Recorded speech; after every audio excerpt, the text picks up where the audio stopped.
At my grandfather's will reading. My uncle leaned in close, lowered his voice and said, "You were just his charity case." I felt it like a slap, not loud. Not public but sharp enough to slice something in me I didn't know was still soft.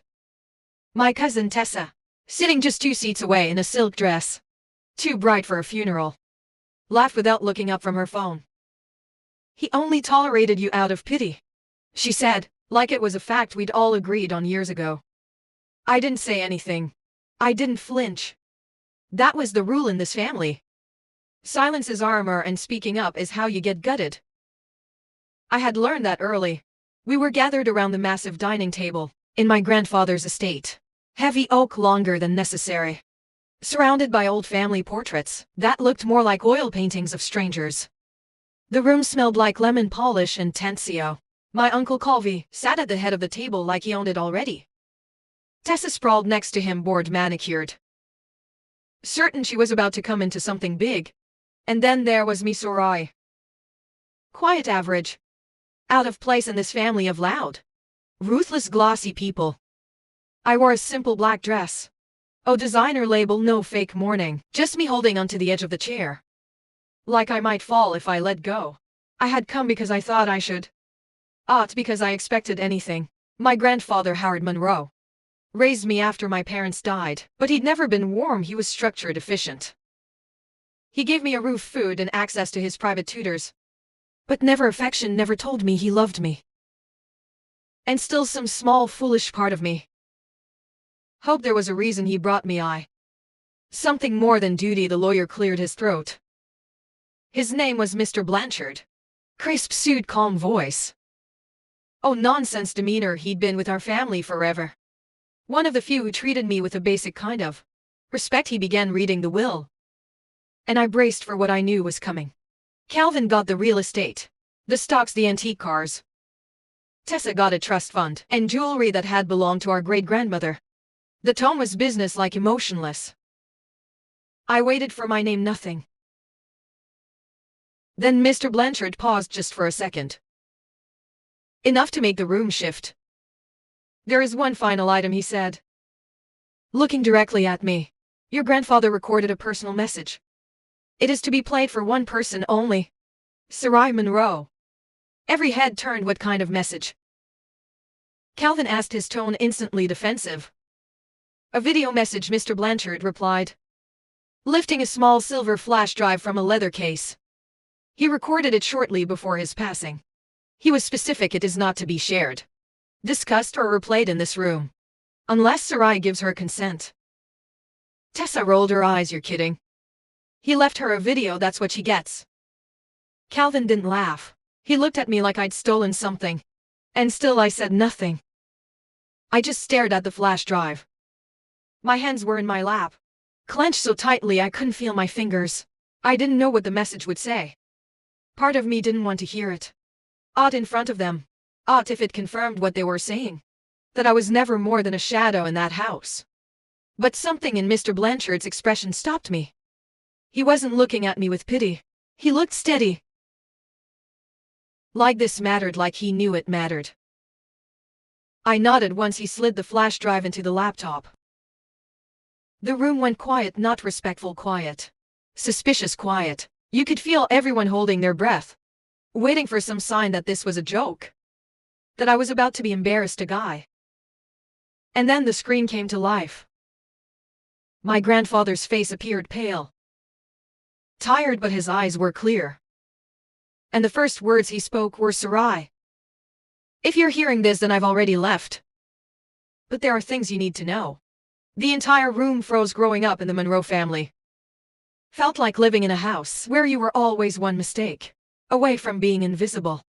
It was grand, filled with chandeliers, piano music at dinner, and guests who wore designer clothes like armor.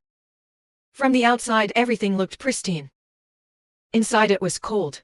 My name is Sarai Monroe. I wasn't born into this legacy. My parents, Rebecca and James, died in a car accident when I was 12. There was no one left to take me. So my grandfather, Howard Monroe, stepped. He didn't say much the day he brought me to his estate. He just handed me a key to a guest room and said, Make yourself useful. He was a man of systems. He liked his mornings quiet, his papers ironed and his family in check. He paid for my schooling, kept me fed and never raised his voice. But he never called me his granddaughter. Not once. The only time I ever saw him smile was when my Kusi Tessa got accepted into some overpriced private academy. She was the kind of girl who had her name stitched into her clothes, who rolled her eyes at the help, who only spoke to me when she needed someone to cover for her. Her father Colby. My uncle was no better. He ran the Monroe business empire after my grandfather stepped down. And from the moment I arrived, he made it clear that I was not family. I was a stray taken eye. A reminder of a tragedy they never wanted. Still I kept my head down. I studied hard. I graduated early. I worked small jobs during the summers, while Tessa traveled to Europe, and Calvin bought lake houses he never used. I was grateful even when it hurt. I told myself that maybe if I stayed out of the way long enough, they'd eventually see me, really see me. But they didn't even after I moved out at 21. I sent my grandfather birthday cards. I visited when I could. I brought groceries when I knew the staff was off. He never asked for it, never thanked me either. He would just nod once and go back to his crossword puzzles.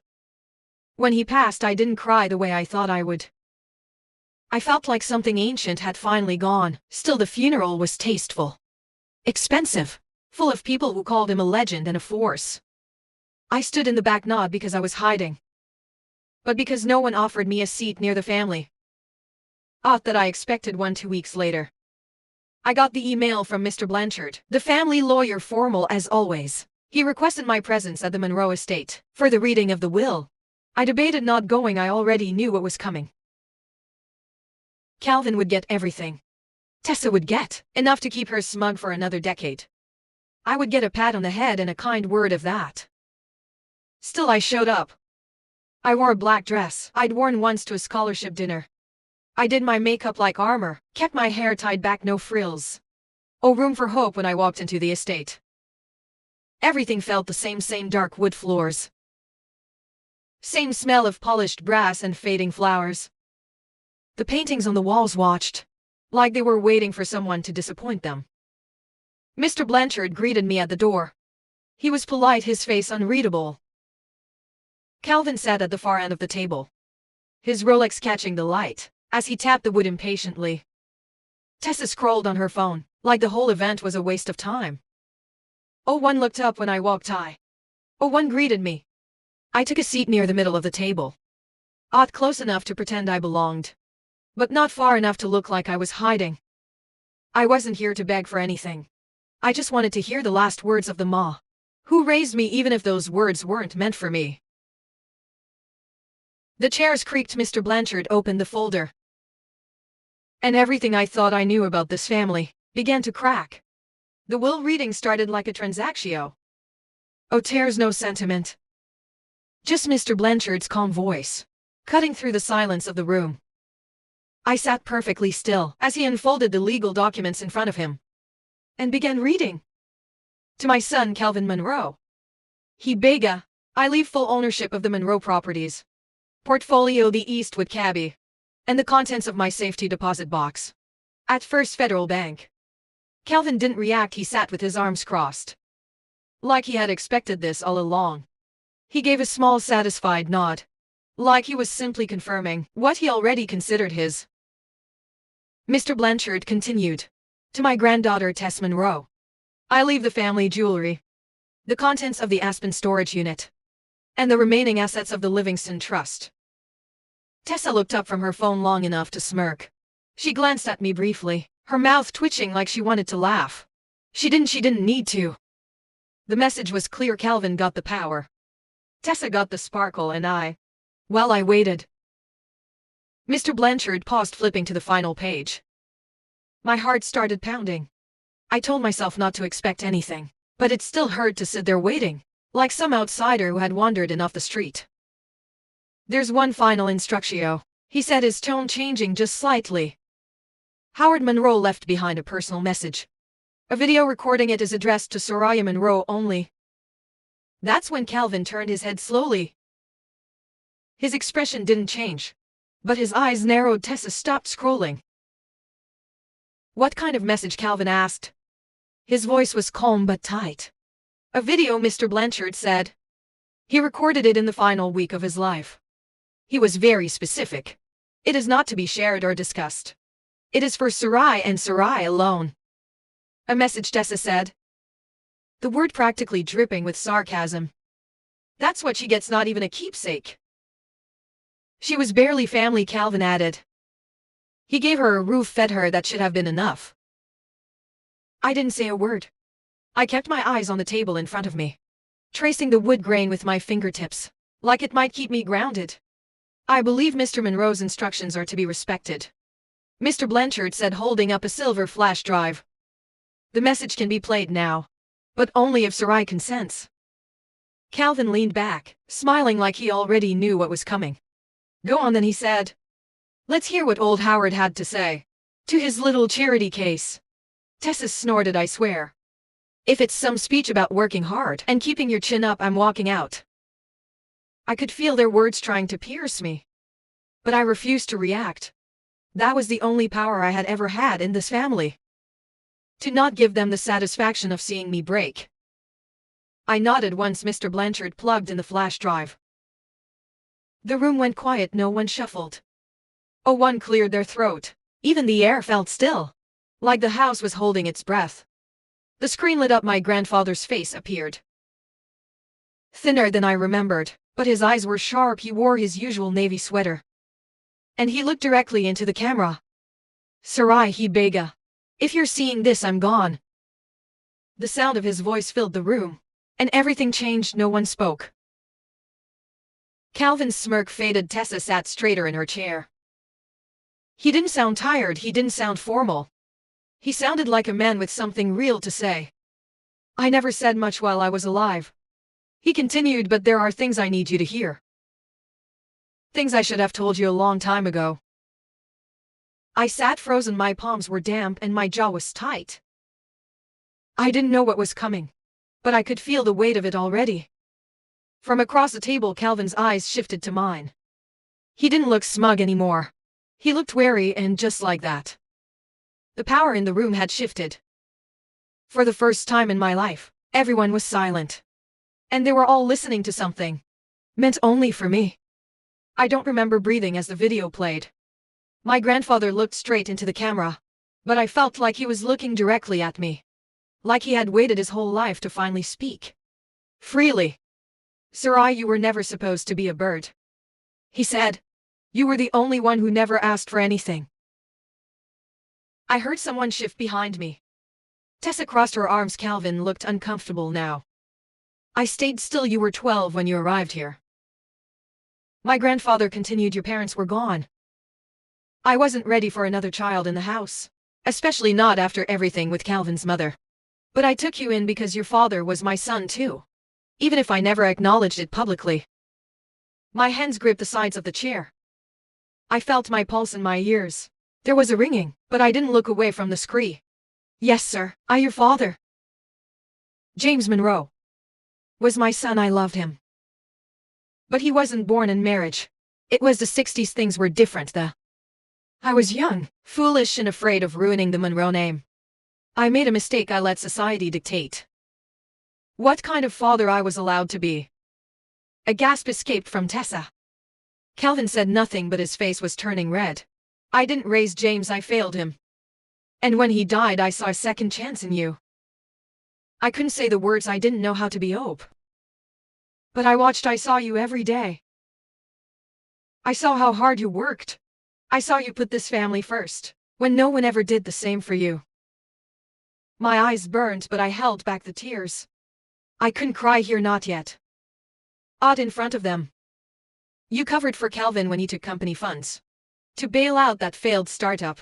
I know about it. You paid part of the accounting silence fee with your own college fund." There was a sharp sound. Calvin's chair scraping as he sat back, harder than before. He looked at me now like I was a stranger. Tessa looked confused. "I didn't protect you the way I should have," my grandfather said. "I let you be treated like a guest in your own home. That is my greatest shame." So I did the one thing I knew would make a difference. Even after I'm gone, Mr. Blanchard pressed pause. I blinked, confused. There's more, he said, standing slowly, but before we continue, I need to state something for the record. He reached into his briefcase and pulled out a slim, black folder. Several years ago, Mr. Monroe initiated a legal adoption. It was finalized. Sarai Monroe is, under the law, his daughter. She's his sole direct heir. Calvin stood up. This is a joke, he said, his voice rising. He was senile. That wasn't real. That was never mentioned. Mr. Blanchard didn't flinch. He filed it himself. There are notarized signatures. It is binding. Tessa stared at me like she was trying to reprocess every conversation we'd ever had. Calvin leaned forward, gripping the edge of the table. You knew about this, he demanded. Oh, I said, my voice steady. I didn't. And that was the truth. I never knew any of it. I never imagined he would go through legal steps to claim me as his ow. I thought I was just someone he kept around, out of guilt, but now, the entire foundation of my identity was shifting beneath me. Mr. Blanchard continued. As the legal heir, Sarai now holds majority control of Monroe Enterprises. The estate's main residence and corporate voting rights transfer to her, as per Howard Monroe's final will. The air felt heavy. Every eye in the room was on me. Not with pity, not with amusement. With something closer to fear. I was no longer the girl in the corner. I was the daughter, the heir. The one person Howard Monroe had trusted with everything. I turned back to the screen. My grandfather's face remained still, frozen in mid-thought.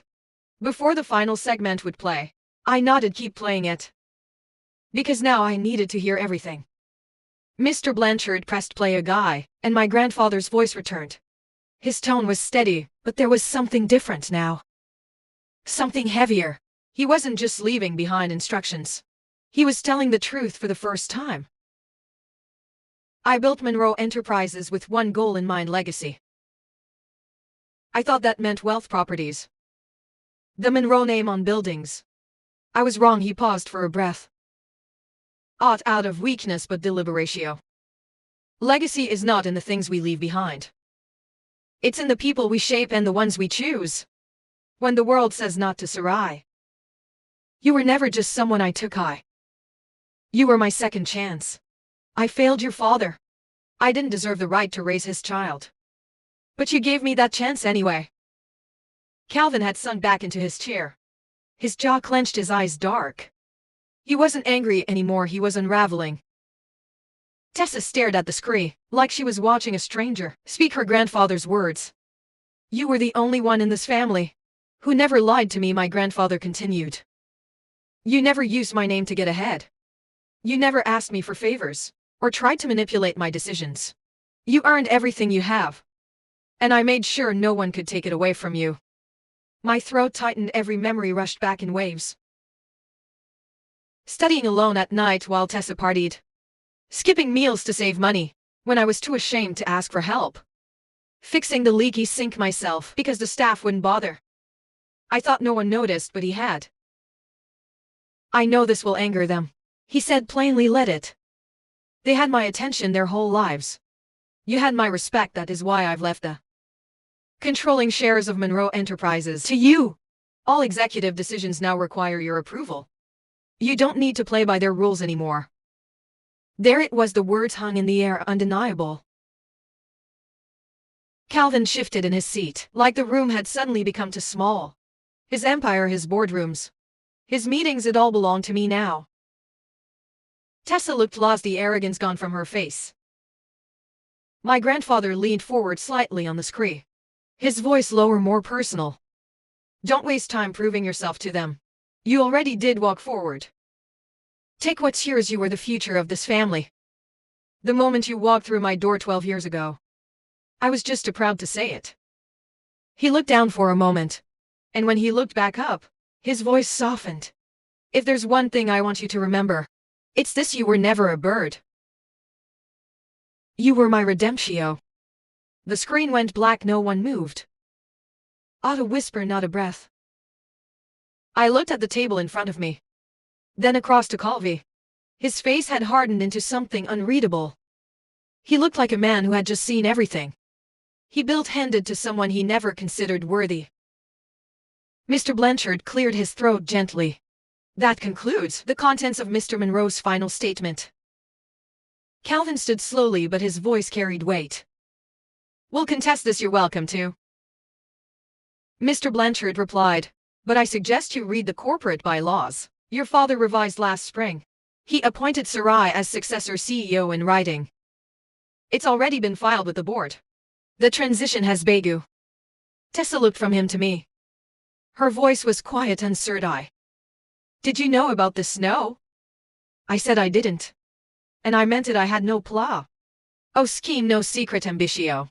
All I ever wanted was to feel like I belonged. Without warning, I held the keys to everything they thought would be theirs. I felt shaky. Not from fear, but from the weight of finally being seen. I didn't speak out of spite. I spoke because it was time. You made it very clear I didn't matter, I said, looking between them. You'll have to figure out how to live with the fact that I do. And then I walked out of the room. Not because I had anything to prove, but because for the first time in my life, I didn't need to stay, and least. I didn't go back into the house after that day. I left the estate and walked to my car, without looking over my shoulder. The air outside was crisp, the kind that makes your lungs ache in a good way. I sat behind the wheel, closed my eyes, and breathed, for the first time in what felt like years. It wasn't about the company. It wasn't even about the money. What shook me was hearing him say it.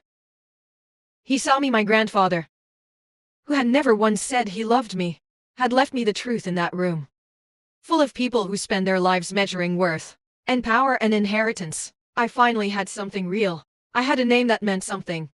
Not because it was Monroe, but because he chose me. Over the next few weeks, everything changed. Mr. Blanchard handled the logistics. He was efficient and direct, checking in often but never intruding. The company board scheduled an emergency sessio to confirm the transitio. Calvin didn't attend, he sent his lawyer instead, who delivered a stack of paperwork, trying to freeze the transfer of control. It failed. Howard Monroe had been meticulous. Tessa posted a vague message on social media about betrayal and family politics. I didn't respond, I didn't need to. She called once, left a voicemail that started with fake kindness and ended with bitter resentment. I deleted it. I moved into a smaller apartment closer to the office. Not because I had to, but because I wanted space that was mine. Oh, carved portraits, no antique rugs. Just clean lines, open light, and the sound of my own voice when I spoke out loud. The first day I walked into Monroe Enterprises, as the official majority shareholder, the receptionist looked up at me, like she was expecting someone else. I gave my name and watched her eyes widen slightly before she stood to buzz me. The office was full of people who had known my name. Only in passing I could feel the curiosity, the doubt, the silent calculations. But I kept walking. I remembered what he said. Don't waste time proving yourself. I wasn't there to impress anyone. I was there to lead in private. I still carried questions. Why didn't he tell me sooner? Why didn't he treat me differently while he was alive? Why did it take death to finally be acknowledged? I don't have all the answers. I probably never will. But I'm learning to live with that. A month after the will reading, I visited his grave. I brought no flowers. Just a letter I had written the night before. It wasn't full of forgiveness or bitterness. It was honest. I thanked him for finally telling the truth. I told him I would take care of what he left behind. Not for his legacy, but because I knew how to rebuild things that were broken. I always had. I left the letter at the base of the headstone and stood there until the wind picked up. Then I turned and walked away. Sometimes I still hear their voices. Calvin's mockery, Tessa's laughter. The echo of 1,000 small dismissals that piled up over the years. But they don't sting the same way anymore. I don't flinch, I don't shrink. I've built my own voice now. I use it in meetings and boardrooms, in places where people once looked past me. I'm no longer the quiet girl in the corner. I am Howard Monroe's daughter. Not by name alone, but by right. And more than that, I am Sarai, fully, unapologetically. The lesson in all of it is simple. Sometimes the people who hurt you the most are the ones who never really saw you. But when someone finally does, when someone chooses to leave you the truth, instead of just things, it changes everything. It doesn't erase the pie. It doesn't fix the past. But it gives you the power to write the next part. Yourself. And I intend to write it well. Thank you for listening to my story. If it spoke to you, if you've ever felt overlooked, underestimated, or like you didn't belong, I hope this reminded you that your worth isn't defined by what others give you. It's defined by what you survive and who you become after. If this story moved you, please like the video, share it with someone who needs to hear it, and leave a comment telling me your thoughts or your own story. I read every single one and I'd love to hear from you. And if you want more true stories that dive deep into family, truth, and resilience, subscribe to the channel and turn on notifications so you never miss a video. Thanks for being here. I'll see you in the next one.